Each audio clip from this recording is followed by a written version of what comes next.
السلام عليكم، ويلكم تو ماي channel. معكم اي معاذ، واليوم بدي اعمل انبوكسنج فيديو لسماعة بوز اللي استخدمتها صار لي سنة تقريبا، فهعمل ريفيو عليها وبنفس الوقت هعمل انبوكسنج عشان تشوفوا شو جوات العلبة. بدي احكي تجربتي مع السماعة كيف كانت، تابعوني. اشتريت السماعة من شركة بوز نفسها بالكويت، هي العلبة تجي هيك quite comfortable 35، وبتكون هي noise cancellation، بتروح الضوضاء الخارجية، وهي وايرلس طبعا. وهلا بجيكم شو جوات العلبة، شو اللي جاي فيها. العلبة كتير حلوة، وبيجي جوات العلبة شنطاية مشان تحطوا فيها السماعات. بتجي السماعات طبعا،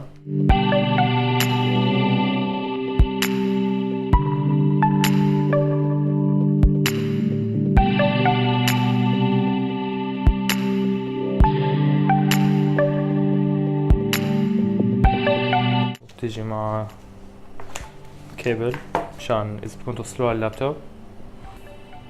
بيجي معها طبعا الشاحن. فمثل ما شفتوا هاي الاغراض اللي بتجي مع العلبة، اللي هي سماعة والكيبل عشان توصلوا على اللابتوب او على موبايلكم، والشاحن. هلا الشاحن يعني تشحنوها وين ما كان، على اللابتوب ولا على الكيبل الكهرباء ولا اي شيء. طبعا ما بيجي مع ادابتر، بس بيجي هيك يو اس بي. وشحنه سريع، 20 ساعة بتشتغل اذا كان مشحونة كامل، واذا حاطين الواير عليها 40 ساعة. هي طبعا فيها مايك، ففيكم تستخدموه اذا حدا اتصل فيكم.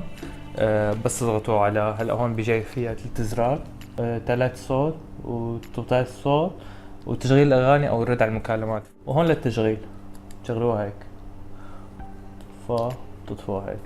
فهيك لو كنتوا برات البيت مثلا بتلعب رول سكيت او بايسكل او شيء، بتحطوها تشغلوا السماعة. طبعا ما بتسمعوا شيء برا، خاصة او تشغلوا الاغاني، او تكون شغالة بدون اغاني، بعد فترة بتطفي لحالها وصوتها بجنن. هلا بدي اجيكم كيف بدي اعملها كونكت للايفون تبعي. كان سهل كتير السيت اب تبعها، وانا عملت له سيت اب على كمبيوتري لابتوبي وعلى الايفون تبعي.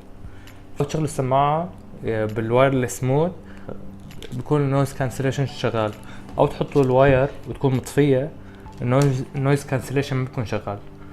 فهي حبيت نبه عليها. وانا اول فترة كان نويز كانسليشن مزعجني، كنت اول فترة عبدوخ من السماعة، بس بعدين تعودت وهلا تمام. يعني سماعة بصراحة بنصح فيها اي حدا بده يشتري سماعة. هلا بدي اجيب ايفوني عشان ورجيكم كيف عملت كونكت.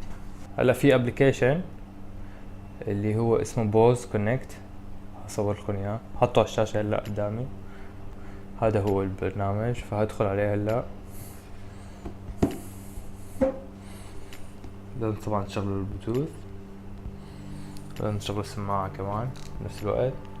اذا اول مرة بتشغلوا السماعة لازم تضغطوا عليها هيك، خلوكم 3 ثواني هون، فبعدها بتصير تعمل سيرش. انا بالنسبة لي متعرفة فدغري تعرف عليها. هلا خلاص تعرفت كونكتد. وفيكم تشغلوا عدة سماعات نفس الوقت، هي ميزة حلوة. يعني اذا انت وحد من اصحابك عندهم نفس السماعة، فيكم تشغلوا انتوا الاثنين من جهاز واحد، من موبايل واحد سماعتين. فيوميتها بتصير شير، يعني تسمعوا عدة سماعات نفس الغنية نفس الوقت. شي فظيع صح؟ وبالبرنامج نفسه فيكم تغيروا الخصائص، يعني مثل اسم السماعة، فيكم تغيروا ستاند باي تايمر. يعني ستاند باي تايمر اذا مو كان شغالة بعد مثلا وقت معين تطفي لحالها، مثلا فيهم 5 دقايق، 20 دقيقة، 40 ساعة. نيفر، اذا حطيتوا نيفر طبعا بتضل شغالة وبتخلص بطاريتها، فلا تحطوا نيفر. وطبعا بعد ما تخلصوا استخدامها اطفوها. هلا طفيتها انا.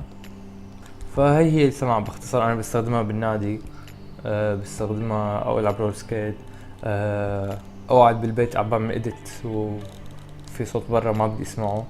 فالنويز كانسليشن تبعه ممتاز. محتار اشتري بين البوز والاشتري بيتس، بس الريفيو على البوز احسن بكثير من البيتس. والبيتس انا شاريها من قبل، مو شاريها، ربحتها. او اشتريت لابتوب الاتش بي باي بيتس، ربحت سماعة بيتس. مو شي الكواليتي تبعه بالنسبة لبوز. يعني البوز فيكم تحركوه ما بيصلها شي، اما البيتس اذا وقعت بالارض تنكسر. الماتيريال تبعها سيئة، اما البوز الماتيريال تبعها احسن، ونفس السعر تقريبا، فلا بشتري بوز احسن لي. نسيت احكي هي لانه بيجي معها كمان هي الوصلة تبع السماعات تبع الطيارة، بتعرفوها؟ او تحطوا الكابل بالطيارة بتكون تجي اثنين، فهي كثير ممتازة للطيارات. فبتحطوا توصلوها هيك، وتحطوها بالبلاج بالهي الكابل تبع الطيارة، ما بعرف شو اسمه. فهي ممتازة للطيارة اذا كنت تسمعوا شيء بدون ما تشتروا سماعات بتاع الطيارة المعفنة، فبتحطوها على سماعاتكم خلص بتوصلوها تمام. فهي بصراحة شغلة كتير حلوة. هي كانت الريفيو تبع اليوم، وان شاء الله تكونوا استفدتوا بشي معلومة، ولا تنسوا تعملوا لايك وسبسكرايب، وبشوفكم فيديو جاي ان شاء الله، ومع السلامة.